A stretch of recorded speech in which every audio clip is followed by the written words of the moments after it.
Hello guys, in this video I'm going to show you how to appear offline on WhatsApp even when online. So first we're gonna need to log into our WhatsApp. And now right here we're gonna need to go to menu or the three dots on the upper right of your screen. Now go to settings and after that tap privacy. Now, under who can see my personal info, you tap last seen and online. And now, under who can see my last seen, you tap nobody.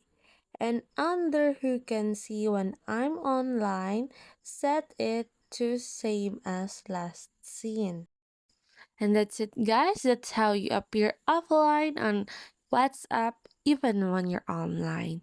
And once again, if this video helped you out, please leave it thumbs up, comment down below, and if you're new here, don't forget to subscribe to our channel for future solutions to all your digital problems.